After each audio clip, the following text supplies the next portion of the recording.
Tiona. C'est parti. On va commencer bien sûr pour la littérature. Alors on va commencer par 3 mangas et un vrai livre véritable. Alors, on va commencer par I Want to Be a Wall de Onami Shirono. Donc on suit l'histoire de Yuriko qui est ace et aromantique. Donc ace, donc asexuelle, c'est-à-dire qu'elle ne ressent pas de désir sexuel pour les autres. Elle ne ressent pas non plus d'attirance romantique pour les autres. Mais elle va quand même se marier avec Gakuruta, un homme amoureux de son ami d'enfance, donc gay. Voilà.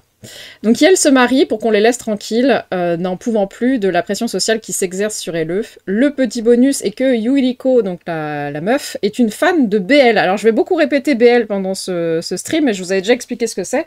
BL, ça veut dire Boys Love, et c'est un style de manga où on suit des romances entre hommes. Voilà. Donc elle est aussi, elle est comme moi, elle est fan de ça. Et donc elle soutient Gaku dans son histoire d'amour, même si ça va être compliqué. En vrai, je pense que... Alors, j'ai lu que les 2 premiers tomes, parce que je sais pas si le 3e est sorti ou pas, en anglais. Mais ça a l'air de se profiler que c'est pas si évident... Enfin, c'est pas si sûr que ça va pas bien se finir. Enfin, je pense qu'il y a une happy end à la fin, mais voilà. Battle Royale, exactement. C'est dans la littérature, première nouvelle. Qu'est-ce qu'il y a, Noah? Tu veux te battre? C'est une histoire très mignonne. Les 2 personnages sont touchants. Hors de la norme, il recrée celle-ci pour se fondre dans la masse. En surprenant tout le monde, puisqu'ils n'avaient pas l'air d'être très enjoués pour se marier, mais finalement, ils vont quand même le faire.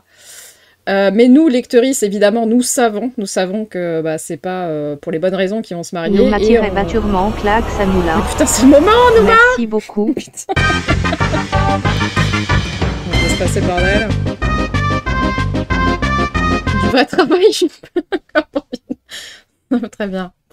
Merci Nouma. Merci Nouma pour les 29 mois. Merci beaucoup. Je pensais pas que ça allait partir tout seul. That's what he said, bien sûr. Non, merci. Il m'attraque afin de nous péter le genou. Donc, nous savons pourquoi ils se marient et on va les soutenir à notre façon. Et coucou Goldrake. Coucou. Alors, même si techniquement, elles ne se doivent rien, puisqu'en réalité, ils se marient, c'est un mariage blanc en réalité, donc ils pourraient chacun vivre leur vie de leur côté, et qu'on s'en batte les couilles, sauf que ils sont gentils, et donc ils vont faire beaucoup d'efforts l'un pour l'autre, et tenter d'être une espèce de vrai couple amoureux et hétéro. Notamment le mari qui a un livre qui s'appelle littéralement « Comment être un bon mari ». Voilà, qu'il essaye de suivre à la lettre, comme si c'était... comme s'il y avait des règles à suivre, donc c'est assez drôle. Et évidemment, comme c'est des bons japonais, ils paniquent à la moindre occasion parce qu'ils en font pas assez, quoi. Donc voilà. Alors, j'avoue que ce trope-là de paniquer parce qu'ils en font pas assez, c'est tellement japonais que vous pouvez le lire dans 98% des mangas. Donc c'est un peu redondant à mon sens, mais voilà. Alors c'est un chouï moins bien dessiné que la recommandation du mois précédent qui s'appelait My Love Mix-Up, que j'avais adoré, que j'avais trouvé très beau. Et j'ai été aussi moins prise par l'histoire, voilà, donc c'est sympa, ça reste mignon à lire en gros, et c'est plaisant à lire, mais c'est... Moi je préfère en tout cas My Love Mix-Up et 2 autres mangas qui arriveront après. Voilà. Il va me jeter en prison, c'est un peu ça.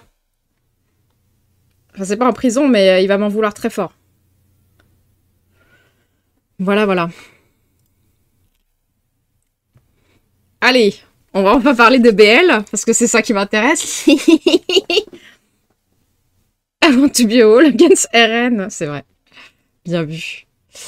Our Dinner Table, sorti en 2016 de Mita Ori. Oh oui, je considère que vous n'avez rien lu de ce que je vais présenter, hein, donc c'est pour ça que je trace. Prenez ce qui vous intéresse. On suit Yataka, c'est très dur à dire en vrai, qui est un jeune salariman qui, par hasard, va faire la rencontre de Tane et Minoru, respectivement jeune employé d'un restaurant de ramen et son petit frère. Il va se lier d'amitié avec eux et plus si affinité. Ah. Donc, c'est le 3e BL que j'ai lu ce mois-ci. Et j'ai adoré celui-ci. Il est en un seul tome en plus, donc il est... Voilà. Ça se lit tout seul. J'ai lu 12 fois en vrai, mais bref. Donc c'est adorable. C'est vraiment très mignon. C'est tout mims. Tane, donc c'est le grand, hein. Et Minoru, donc c'est le petit, ils sont très très mims, surtout qu'ils ont vécu un drame qui va les rapprocher, même si ça peut peser sur Tane, parce que Tane, en fait, il s'occupe vraiment beaucoup et très fort de son petit frère, donc ça lui laisse peu de temps pour lui, et ça interfère un petit peu avec sa relation avec Yataka, bien sûr. Tane, c'est un petit chat sauvage qui se laisse approcher par Yataka grâce à Minoru. Minoru, en fait, c'est le lien entre les deux. Alors que, pour moi, c'est Tane qui a été amoureux en premier de son camarade. Voilà. Yataka, c'est un personnage un peu plus fade. Donc, c'est celui qui a les cheveux bruns, là. C'est le deuxième, celui qui tripote le chapeau, là. Il est un peu plus fade, malgré une tentative de nous le montrer blessé. Mais...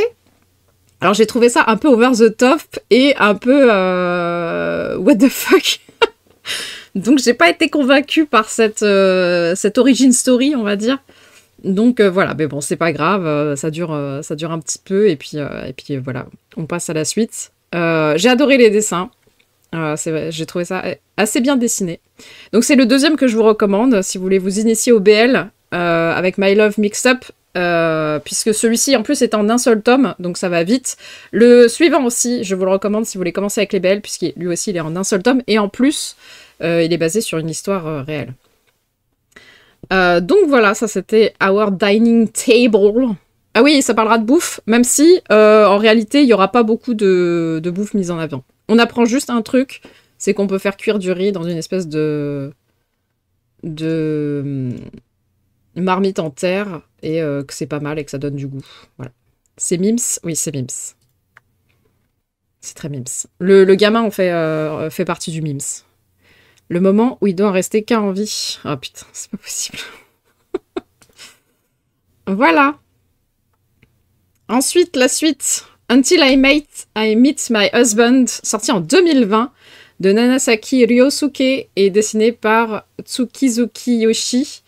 Basé donc sur la vraie vie de Nanasaki Ryosuke, on le suit donc découvrir son homosexualité et son parcours dans un Japon qui cache en fait les personnes queer, New Challenger bien nous sûr. rejoint dans le bordel. Hi, stranger. Ah, très bien. Bonne chance à toi. It's been a while. Attends. Hop. Ah ouais, quand même. Putain, incroyable. Jean-bas Marie-bas le peine demande d'ab. Attends.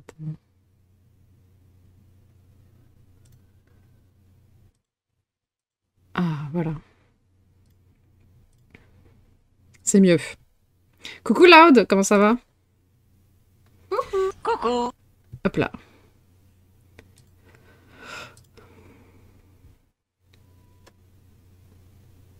Ah oui, c'est ça.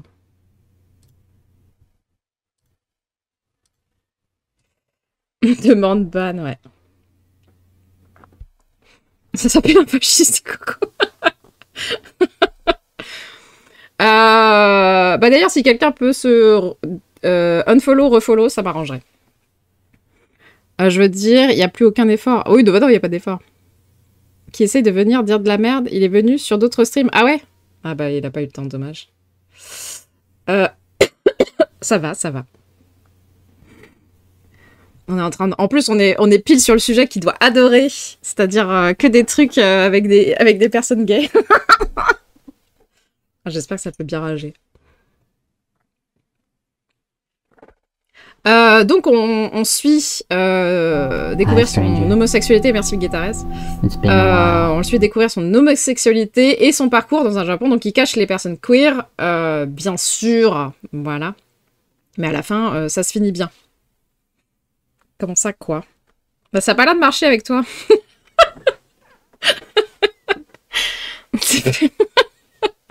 C'est trop. Je pense que tu t'es trop unfollow, défollow, ça marche plus. Donc c'est un manga très beau et très touchant, surtout quand on sait que c'est une histoire vraie, bien sûr.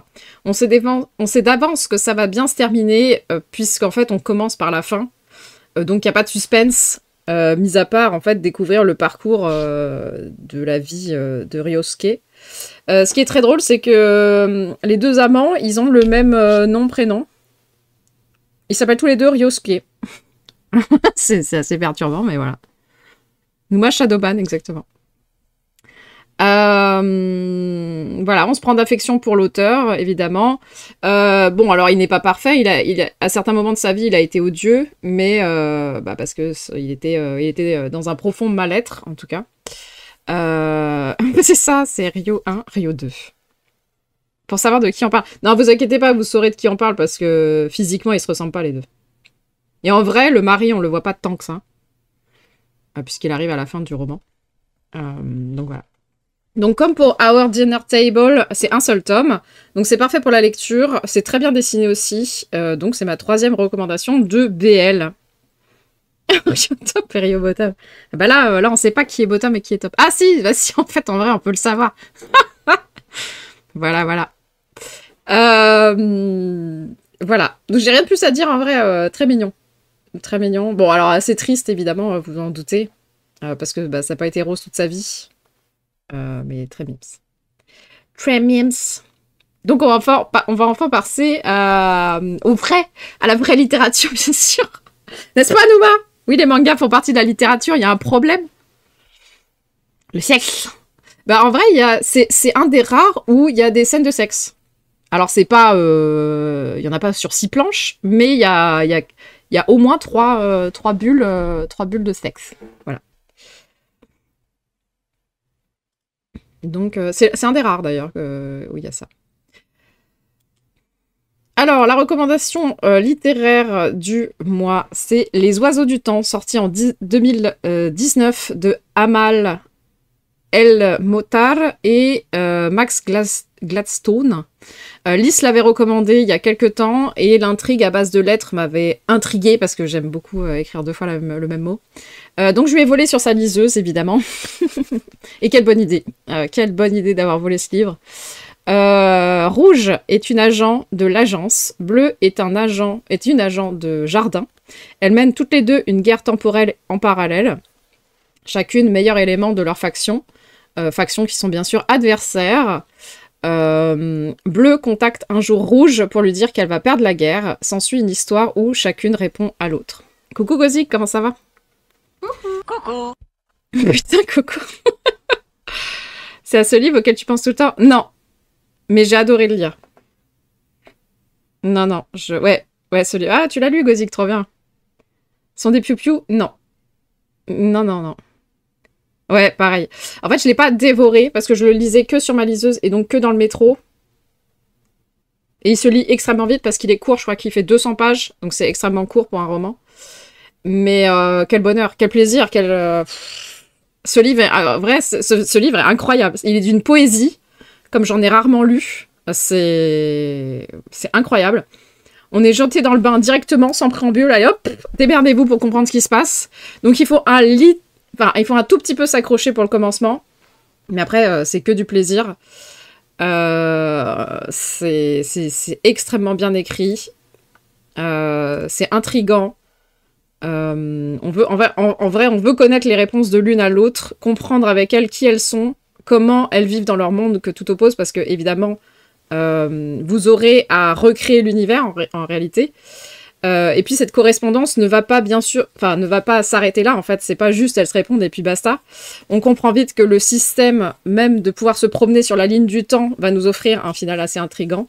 J'avoue que le final, c'est pas ce que je préfère. Je l'ai trouvé pas téléphoné, parce qu'on sent assez vite ce qui va se passer. Enfin, ou alors j'avais deviné, mais j'avais deviné sans deviner en réalité, puisque c'est assez peu, je pense, faisable de deviner. Mais voilà, mais j'ai préféré en vrai la correspondance, le flirt entre les deux, qui est vraiment intense et très beau. Et il y a tout à lire entre les lignes, c'est vraiment trop bien, quoi. Et moi, j'étais moins conquise par la fin, en vrai. Je trouve qu'elle est un peu précipitée. Mais c'est pas grave, en vrai, c'est pas grave. Mais en vrai, je peux pas trop en parler parce que ce livre, en vrai, c'est une expérience. Voilà, il est très court et intense, mais je m'associe à Alice et donc à Gozig pour vous le recommander, bien sûr. Le résultat de la guerre. Il y a vraiment ça de... Ouais. Bah, on sait pas vraiment, en vrai. Si, je le trouve en démat. Bah, moi, je l'ai lu en... Si tu veux, j'ai le fichier... J'ai le fichier. Après, c'est sûr qu'il faut une... Ah, au moins que je puisse le transformer en PDF. Je peux sûrement le transformer en PDF, en vrai. Donc voilà, un livre court, bien sûr, contrairement à celui que je suis en train de lire, qui est tout son inverse, qui fait 1000 pages. J'en suis à 30% alors que je lis plus d'une heure, 1h30 par soir. Bien sûr, ça serait gentil. Ouais, j'ai pensé à toi, Coco. Je me suis dit, quand t'as tout acheté tes livres, là, je me suis dit, ah, je vais encore lui en rajouter 3 sur la gueule. Ouais, là, c'est un bon pavé. Et je l'aime tellement, ce livre, que je l'ai acheté, là. Je l'ai acheté en physique, en occasion. Il arrive. Il arrive. Et j'ai hâte de combler mon mur avec une brique. Ça. Juste lui pour le moment. Attends, août. Attends, août, mon petit bonhomme en mousse. Voilà, voilà. Donc ça, c'était les livres. Et les mangas. Maintenant, on va pouvoir passer aux séries. Oh, il y en a une pour... Il y en a une qui ça va faire plaisir à Loud, je pense. Attendez, il faut que je me replace. Hop, on va commencer tout de suite.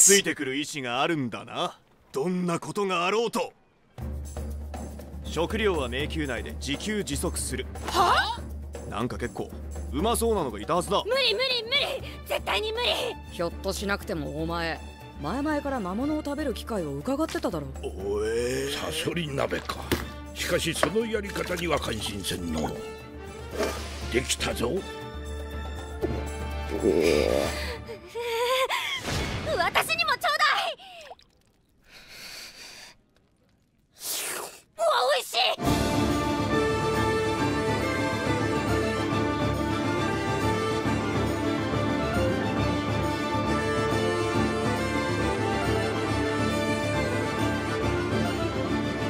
ダンジョン飯、それは食うか食われるか。そこには上も下もなく、ただひたすらに食は生の特権であった。ダンジョン飯。ああ、ダンジョン飯。ダンジョン飯。Putain. Sachez qu'à la fin de chaque épisode, le mec répète ça. C'est assez drôle. Alors, Glouton et Dragon, ou Dungeon Meshi en japonais, sorti tout juste là, c'est tout frais. Sorti en 2024. Donc première saison, bien sûr, puisque la saison 2 arrivera un jour. Par le studio Trigger. Voilà. Donc, bon, c'est basé sur le manga. Vous l'avez vu, c'était écrit sur le trailer, la personne qui a dessiné ça. Donc, dans ce monde fantastique, il existe un donjon où se trouverait un royaume d'or, et quiconque battrait le sorcier fou obtiendrait les rênes de ce royaume. On suit alors la troupe menée par Laios, un jeune guerrier humain, accompagné d'une elfe magicienne Marshil, d'un rogue Tilchak, pardon, et d'un nain cuistot Senshi pour s'enfoncer, qui vont s'enfoncer donc dans ce donjon. Alors j'attendais bien sûr que toute la saison soit sortie pour la regarder, parce que je me connais, si je recommence au milieu d'une série, je l'arrête et j'oublie que ça existe. Quitte évidemment en disait du bien depuis extrêmement longtemps, surtout à propos du manga que j'ai pas lu. Voilà, mais l'animé est très cool aussi, et moi pour l'instant ça me suffit, parce que effectivement je n'ai pas autant de hype qu'il y a pu avoir de hype autour de cet animé, mais c'est très sympa en vrai. Donc on voit le savoir-faire du studio d'animation Trigger dans les moments de baston où les personnages courent, parce qu'en fait Trigger est assez bon pour tout ce qui est le mouvement, pour représenter le mouvement en réalité. Donc toute la série en fait est hyper clean niveau dessin et animation, mais vraiment les moments les plus intenses en réalité c'est quand il y a la baston et les personnages bougent, où là ils ont ce savoir-faire du mouvement. Voilà, donc ça rajoute un petit plus en réalité. Mais sinon c'est très très cool. On s'attache vite aux personnages qui ont tout évidemment leur personnalité et leurs forces et faiblesses, puisqu'en fait ce manga se base sur Donjons et Dragons. Donc il y a le guerrier, il y a la mage, il y a le rogue, il y a le cuistot. Le cuistot qui est aussi une sorte de guerrier. Voilà, plus tout le bestiaire des monstres autour qui sont dans le donjon. Le truc marrant de cet animé, c'est qu'elles vont manger les monstres qu'on va croiser au fil de la descente dans le donjon. Et c'est pas banal, puisque c'est la première fois qu'une équipe littéralement fait ça pour éviter de devoir remonter à chaque fois le donjon, puisqu'il manque soit d'argent, soit de nourriture. Voilà. C'est un peu le Top Chef, voilà, c'est ça, c'est le Top Chef Donjons et Dragons. Senshi, donc, le nain, est le meneur de cette particularité, parce qu'il vit, en fait, dans le donjon depuis des années, et il vit en symbiose avec lui, en ne prenant jamais plus qu'il ne faut, et en rendant sa part quand il a terminé. Et Laios, lui, embraye le pas directement, parce que lui, il voulait goûter à tous les monstres. Alors, c'est le petit truc un peu marrant de la série, c'est que lui, il est vraiment OP pour manger tous les monstres, mais même les trucs les plus chelous. C'est-à-dire même une armure, il est prêt à la goûter. Alors que Marchil l'elfe, elle est... Enfin, comme on l'a vu dans le trailer, elle a pas du tout envie de bouffer tout ça, mais bon, il faut bien manger au bout d'un moment, donc elle est souvent dégoûtée de ce qu'on lui présente. Mais elle se fait souffrance. Et souvent, c'est délicieux parce que Senshi, il sait cuisiner. Alors j'avoue que moi personnellement ça ne m'a pas donné du tout envie de manger ce qu'il mangeait, ça, parce que c'est de la viande en réalité, mais les réactions des personnages sont assez rigolos et rigolotes quoi. Oui c'est ça, Neshtemetsu. Ça serait très drôle. Non mais le concept, alors ce qui est marrant c'est que je vous ai occulté en réalité toute la réelle intrigue, je voulais absolument pas donner. Voilà. Et effectivement, il y a une intrigue en réalité derrière tout ça. Ils vont pas descendre dans le donjon juste pour descendre dans le donjon. Il y a autre chose derrière qui se trouve d'ailleurs expliqué dès l'épisode 1, dès le début de l'épisode 1. Donc voilà. J'en suis où dans la série? J'ai fini. Et ça va être une sorte de fil rouge pour plus de la moitié de la saison. Et ensuite, ça va légèrement bifurquer suite à une sorte de retournement de situation, mais pas réellement. Enfin, c'est... peu compliqué à expliquer, mais voilà. Ouais, bah voilà, t'es pas au retournement encore. Donc voilà, c'est très sympa et léger comme série, mais c'est très cool. Enfin, c'était très, très plaisant à regarder, voilà. Après, je sais pas la hype qu'il y a eu autour, que j'ai l'impression qu'il y a eu autour de trucs, mais sinon, c'est très sympa et léger, voilà. Et par contre, il y a pas mal d'épisodes, il y en a 24, je crois, un truc comme ça. Donc voilà. Mais ça se mange bien. Ça se mange bien. Littéralement. Voilà. Mais c'est bien dessiné et tout, donc... Ah, mais c'est peut-être ça que je voulais regarder. Je crois que les musiques, elles sont incroyables. Attendez, je crois que c'est ça que... Parce que Ah, voilà. Parce que j'étais sûre... Ah non, merde. Ça, c'est que les openings. Si je tape Dungeon Meshi... Hein? Oh. Ouais, non, il y a que... Mais je crois que c'était vachement bien... Non, je ne sais pas. Ouais, bah je sais pas, alors je sais plus. En fait, des fois, je me dis, ah putain, je suis en train de voir un truc ou... Alors, je sais plus si c'est en live, je sais plus si c'est ça ou autre chose. Bah bref, et d'un seul coup, je me dis, ah putain, les musiques, elles sont bien, il faut que j'aille voir. Et puis j'oublie. Et donc après, bah j'oublie. C'est super.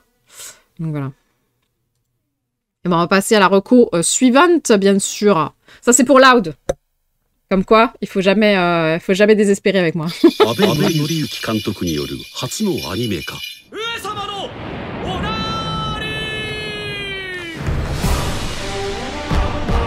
八代将軍徳川吉宗なんとまあバカバカしいほどに着飾った男どもだ男子の少ないこの世で美男3000人を集めたと言われる男の城それが大奥である許せよ信この国は初めからこのような国だったのかと言っちまうのね時は遡り男女逆転の大奥の世界がここから始まる三代将軍家光の誕生である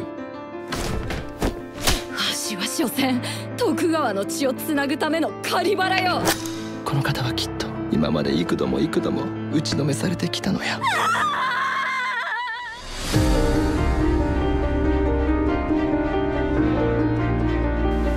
ありがとう。あなた様が好きや。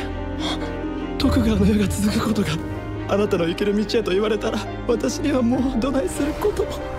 歴史を紐解いた時見えてきたものとは。誰かわしが女将軍となることに依存はあるかえ。大奥。Hop là. Attends, là qui cache la joie, bien sûr.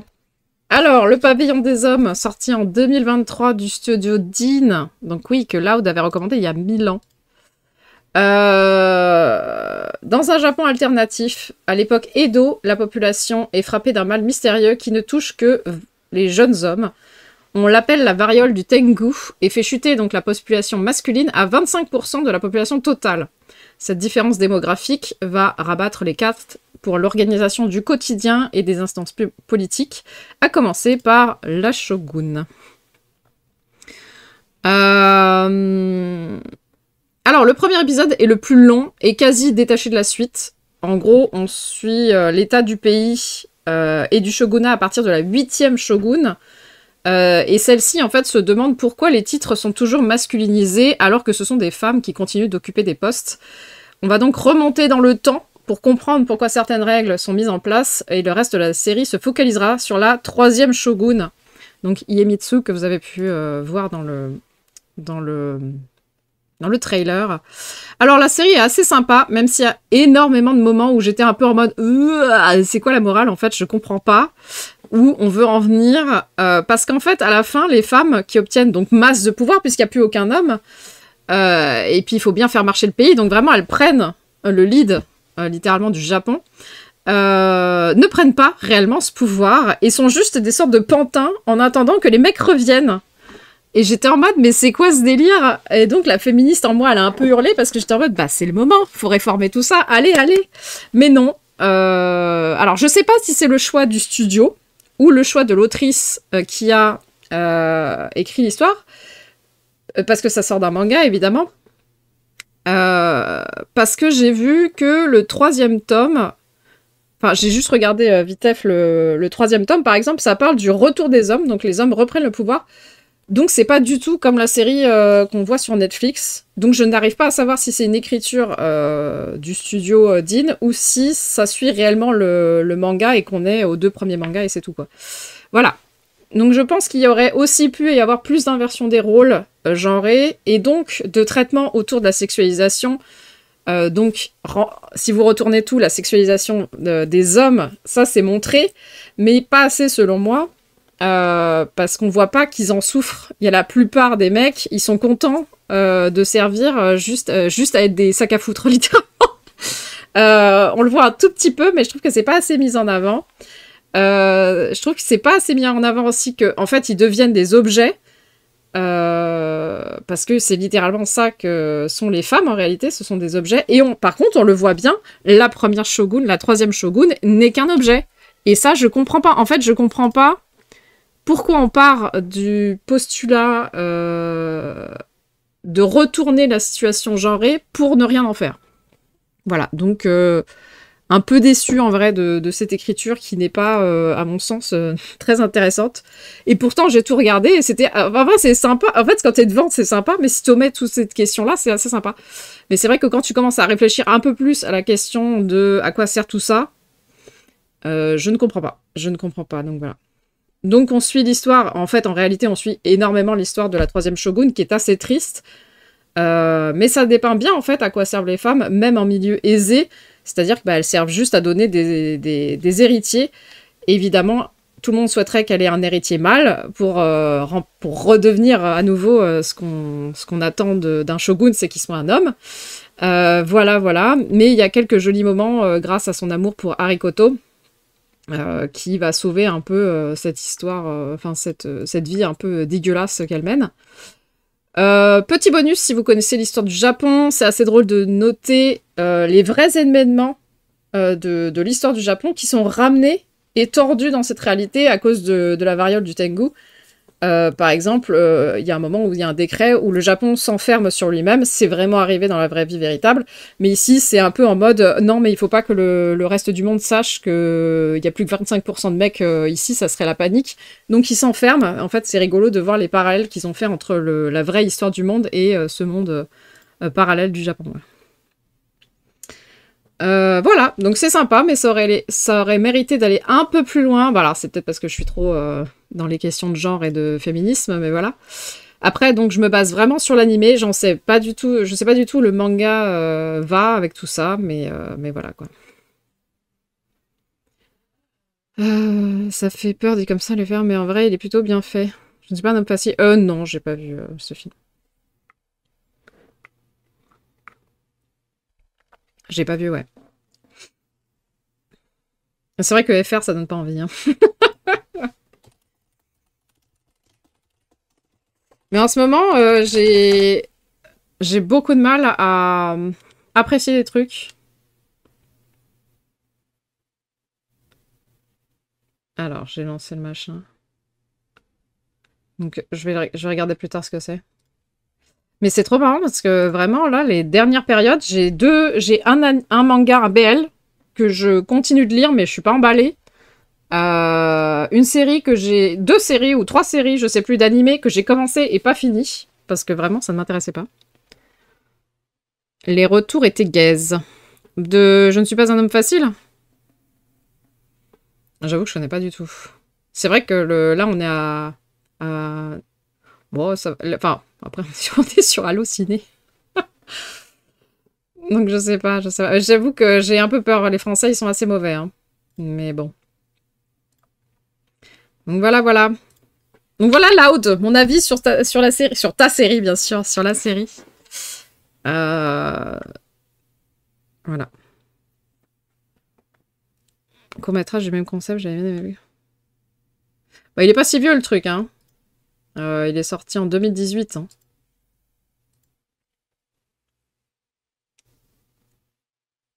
Non, c'est la série The Power qui est vraiment bien dans ce switch de rôle. Voilà. Je crois que j'avais vu que le premier épisode, j'avais pas su comment t'en parler. Ah oui, puis le premier épisode, en vrai, il a aucun sens. Il est vraiment tellement décorrélé parce qu'on revoit jamais la suite. Enfin, on la revoit un petit peu après, à la toute fin, mais c'est... Après, tu te rappelles pas bien de la fin, mais la fin, elle est pas très importante. C'est pas hyper important, la fin. C'est vraiment tout le cheminement qui est important.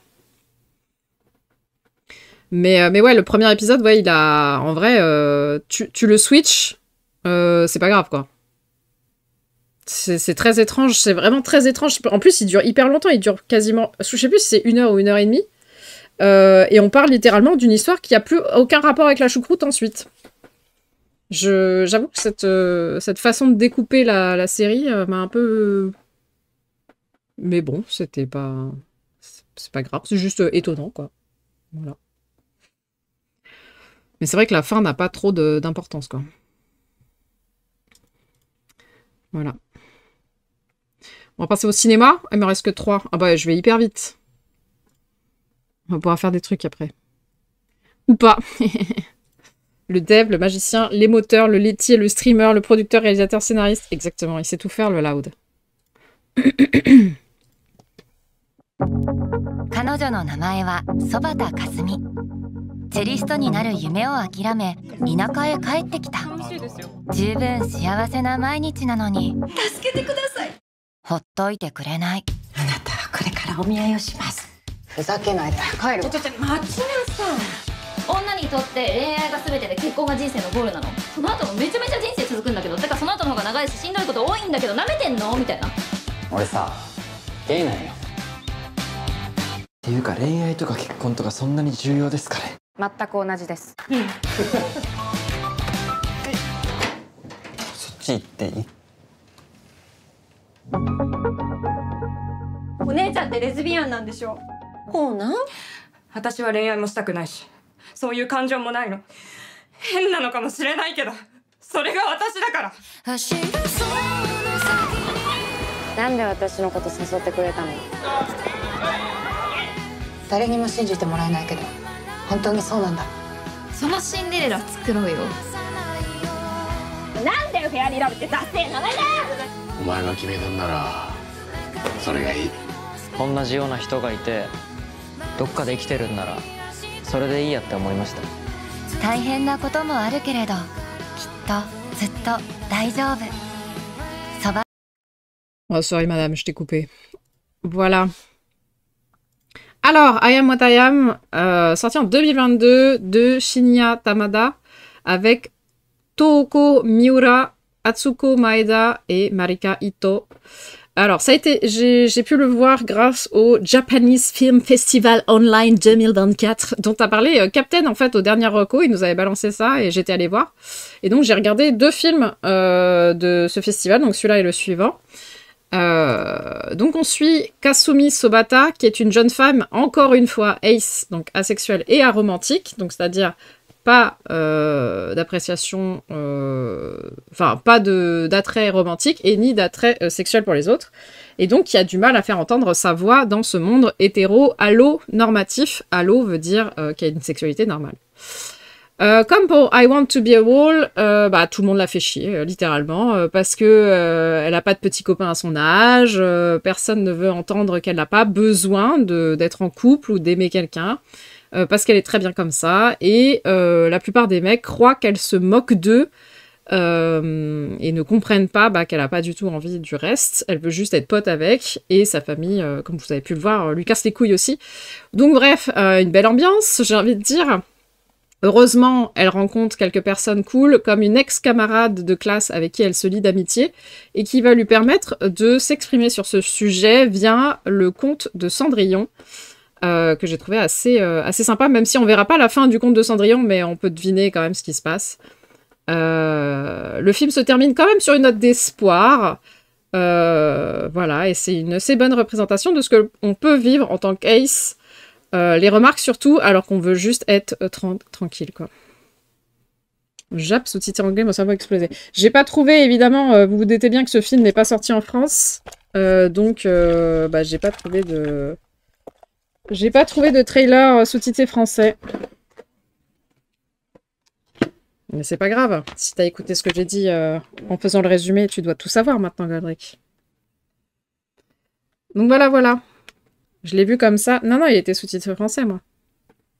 Puisque, ah oui, par contre, le festival, il donnait énormément de sous-titres. Il y avait beaucoup de sous-titres disponibles, donc ça, c'était cool. Donc voilà. Le suivant aussi, je sais même pas si j'aurai le sous-titre anglais. Et je crois que le trailer suivant, j'ai même pas les sous-titres du tout. Mais ça va, vous parlez anglais. Vous êtes bilingue, bien sûr. Donc voilà, très cool de voir que le cinéma japonais arrive à représenter les aces en vrai. Alors, je dis pas que c'est... comment on dit, l'impression au Japon doit être tellement forte pour les aces. Je pense un peu plus qu'ici, ouais. Ouais, parce que les films... les femmes, à passer 30 ans, si t'as pas de mec... Bon, les mecs aussi, en vrai. Mais donc, les femmes, elles ont une double injonction. Les deux genres, si après 30 ans, vous n'êtes pas en couple, il y a un problème. Et les femmes, si après 30 ans, vous n'avez pas d'enfant, vous avez un problème. Donc, miam. Voilà. Je me suis retrouvée dans le film, non, pas trop. Parce que j'ai pas de pression sociale, moi, liée à tout ça.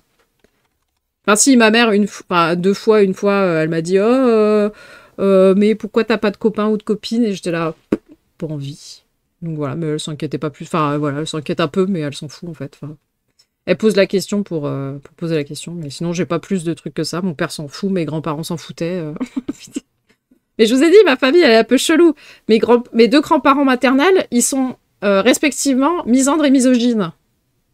Ils se sont mis en couple, on sait pas pourquoi, et on avait une petite suspicion que mon grand-père était peut-être gay, donc tu vois, j'ai une famille un peu étrange. Et ma grand-mère paternelle est misandre. Et j'ai jamais connu mon grand-père paternel, mais lui, il devait être tranquille. Voilà, donc c'est pour vous dire à quel point ma famille... Comment te dire, quoi. Et mes parents sont tous les deux, a priori, ace. Mon père, je l'ai assez peu connu. Enfin, il a eu une relation un peu plus fusionnelle que ma mère, mais ça s'est mal fini. Mais sinon, rien de plus. Et ma mère, pareil, elle a eu un amant exceptionnel, blablabla, mais sinon, le reste, ça n'a pas l'air transcendant. Donc, vraiment, j'ai des modèles transcendants, j'aimerais dire. Donc, heureusement, ouais, nous sommes une bonne famille d'ace. Sauf ma sœur, en vrai. Qui est un peu plus allosexuelle, on va dire. Voilà. Tout de suite, la suite. Hop. Ah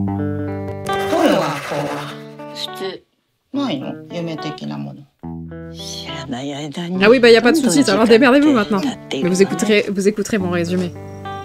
Profitez des images.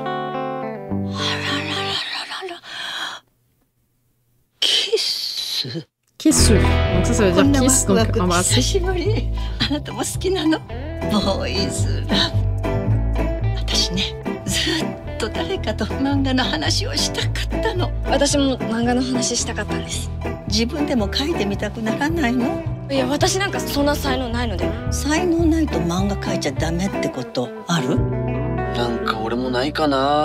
Oh putain.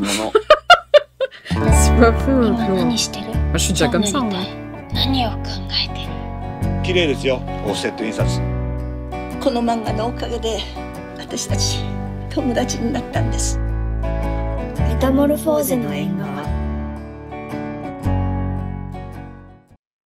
Oh putain.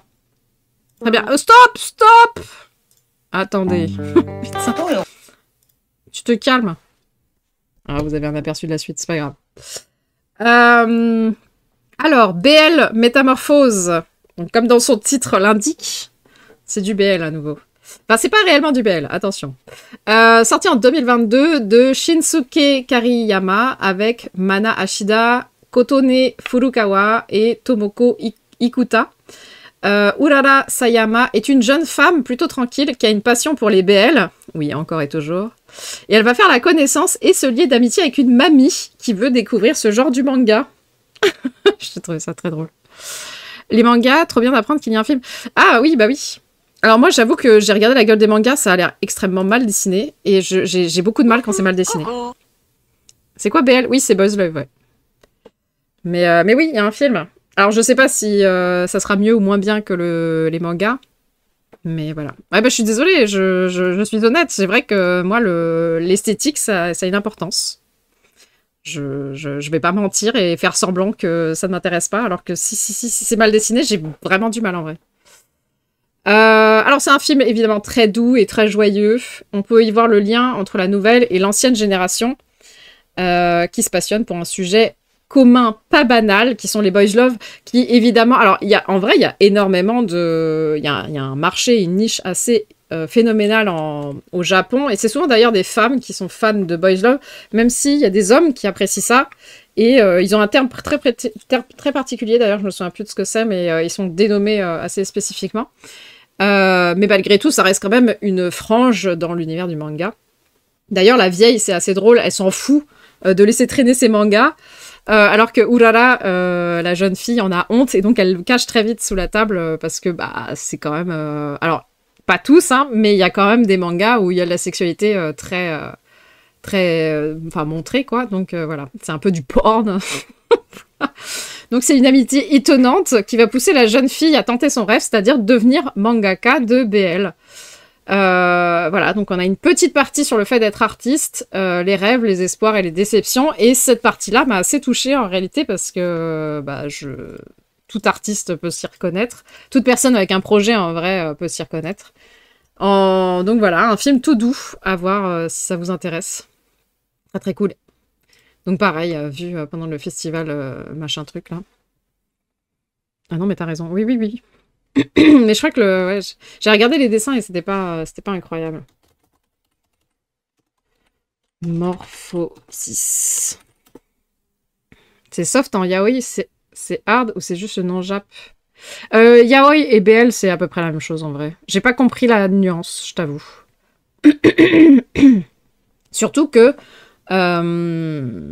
Our Dinner Table, c'est du BL. Il n'y a pas de scène de cul. Et juste à côté, t'as Until I Met My Husband, où il y a 3 scènes de cul. Enfin, quand je dis 3 scènes de cul, c'est littéralement 3 cases. Hein. Et pareil, c'est un BL yaoi. En fait, c'est... Je sais pas. Peut-être que BL, c'est juste la dénomination japonaise de yaoi. Je sais pas. Et que nous, on a gardé Sanai yaoi et... C'est quoi déjà Yurei, là, pour les meufs? Je sais plus. Mais ouais, bah... Yuri, ok. Hop, voilà. C'est dessiné comme ça. Alors moi, je suis pas giga fan. Ça va, hein, ça passe. Hein. Y a pire. Hein. J'avoue que la tête de la vieille, là, on dirait une courgette, là. Putain. Je suis désolée, hein, mais ça me fait rire. Voilà. Et c'est mignon, ouais. Par contre, dans le... Qu'on appelle ça? Non, tu te calmes, on t'a dit. Tu te calmes. Par contre, dans le film, il y a des planches du manga qu'elles lisent ensemble, et c'est hyper bien dessiné, par contre. J'aurais trop voulu que ça existe pour de vrai. Mais ça n'existe pas. Donc voilà. Donc on va pouvoir passer à ce film qui veut absolument passer à la télé, là. Tu te calmes. Film américain, là. It's all messed up. I wonder what that means. Or what could it mean? Ouais, je suis désolée, il n'y a pas de... You know something. I'm sure this will turn out to be a big nothing. We'll look back on this one day and laugh, I guarantee you. I think that ship is heading towards us. Oh. What does that mean? We shouldn't speculate. Haven't you been picking up on what's going on out there? I don't want to panic over nothing. I don't think this is nothing. We're in this together until things get back to normal. There is no going back to normal. Get in the car! Whoever's pulling the strings wants us to finish it. We're gonna be okay, right? Yeah. Voilà, Left the World Behind, sorti en 2023, de Sam Esmail, avec Julia Roberts, Mahershala Ali et Ethan Hawke. Rien compris, à part qu'il y a de la thune. Ouais, il y a de la thune, et c'est les Obama qui produisent. Je sais pas si vous vous rendez compte, même moi je savais pas qu'ils avaient une société de prod, les Obama, mais très bien. C'est dommage, Loud, parce que justement, tu verras à la fin de mon speech, c'est littéralement... quelqu'un peut le voir pour m'expliquer ce qui se passe dans ce film. Avec une scène avec le fils. Ah bah, c'est bizarre, ça. Ça t'a réveillé ton hypocondrie, je suppose. Ou alors, c'était... Je sais pas, ça peut pas être la scène de la piscine. Je pense pas que ça t'aurait mis mal à l'aise comme ça.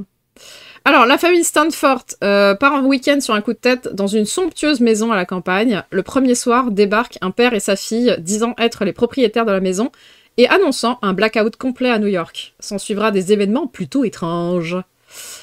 C'est pas un film d'horreur, hein. Je vous le dis tout de suite. La bande-annonce, elle fait semblant que ça fait flipper, mais ça fait pas si flipper. Enfin, ça fait pas flipper, en vrai. J'avais passé ce film il y a quelques mois, quand il était sorti sur Netflix. J'avais vu que ça avait fait un petit tohu-bohu sur Twitter. J'avais rien compris de pourquoi ça faisait un tohu-bohu et si c'était bien ou pas. Bon, voilà. Bon, je savais rien de l'histoire quand je l'ai lancé. J'avais juste gardé en tête le titre. Et j'avoue que j'ai rien compris ou pas tout compris. Enfin, si, j'ai compris en fait, mais j'ai pas compris la morale, le propos, quoi en penser, qu'est-ce qui se passe. Voilà. Et une bouche. Ah oui. Ah bah t'étais à la fin, hein. T'étais quasiment à la fin. Je pense qu'il te restait un quart d'heure. Ça fait pas flipper. Bah oui, c'est normal. Parce que, voilà. Moi, j'ai pas peur, mais voilà. Alors, ça part dans tous les sens. Ça brasse... Alors, ce qui est bien, en vrai, c'est que ça brasse le racisme et les préjugés. Alors ça, c'est plutôt bien fait, c'est vrai. La peur de l'autre et la paranoïa, c'est assez bien fait aussi. Mais tout ça pour n'avoir aucune explication finale du pourquoi, du comment, dans quelle étagère, de qu'est-ce qu'il faut en penser. Il y a des choses plausibles et d'autres où je comprends pas, comme l'insecte qui pique le fils. Ça, c'est totalement random. Ça, c'est de la fiction et je ne comprends pas ce que ça fout là. Donc je sais vraiment pas quoi penser de ce film. La tension est superbe en vrai à certains moments. Hein. Vraiment, il y a des moments où t'es un peu en mode qu'est-ce qui se passe, où on va. Et puis d'autres où vraiment je me suis ennuyée. J'ai beaucoup passé de temps sur mon téléphone en réalité. Donc voilà, mon verdict c'est étrange. Il y a de la tension dans tout le film. Ouais, mais quand ça redescend, franchement, ça redescend fort. Hein. Moi vraiment, je me suis fait chier. Hein. En vrai, je vais pas garder un bon souvenir de ce film. C'est très... Alors, il y a des trucs de tension qui sont vraiment bien. Genre, le coup des bagnoles, là, que vous avez vu dans le trailer, c'était assez intéressant, en vrai. Le début, où on sait pas trop ce qui se passe, c'est assez cool aussi. Les cerfs, j'ai pas compris. Ça m'a pas trop... Parce que je connais les animaux et je vois pas ce qu'ils sont en train de branler. Donc, en fait, c'est ça qui est problématique avec ce film, c'est que j'arrive pas à savoir si c'est le full fantastique ou du réalisme fantastique, mais si c'est réalisme fantastique, enfin, il y a un moment, il faut assumer, donc je sais pas. Pour le fun, ouais, bah, il n'y a pas de fun. Hein. Je pense que là, et moi, on est d'accord sur ce point, le fun n'existe pas dans ce film. Non, il n'y a pas de fun. Hein. Je sais pas, je sais même pas quoi penser de la morale, je sais pas quoi penser de qu'est-ce qu'il faut en retenir. J'ai pas compris, je comprends pas. Mais par contre, le racisme est bien, ça c'est bien fait. C'est bien écrit. Voilà. Allez, je regarde un film chelou. Ouais, voilà. Bah moi, j'avais plus aimé. Je l'ai jamais retrouvé. Mais il y avait un film avec avec machin Puck, là. Puck. Comment elle s'appelle? J'en avais parlé pendant mes recos. Si je tape PU. Attends.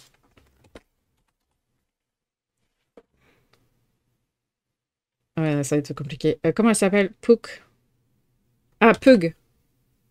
Voilà. Donc, Don't Worry Darling, j'avais trouvé bien plus intéressant parce qu'il est bizarre pareil.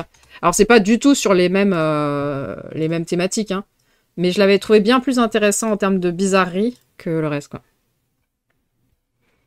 On voit mon doc en flou. Ah oui, c'est normal, ouais. C'est pas grave. Ouh, vous voyez qu'il y a plein de couleurs. Il y a plein de couleurs sur mon doc. C'est peut-être réaliste pour dire où les choses peuvent converger, mais je peux pas en dire plus. Ouais, mais quel intérêt? Quel intérêt? Je sais pas, en fait, il n'y a pas de... En fait, il n'y a pas de propos, j'ai l'impression. Enfin, je sais pas. À part dire le propos, faudrait en fait tout cette... En fait, le vrai personnage qui a raison, c'est le personnage final que t'as pas dû voir. Si tu t'es arrêté avant. Et c'est le seul qui a raison, quoi. Ultra badin.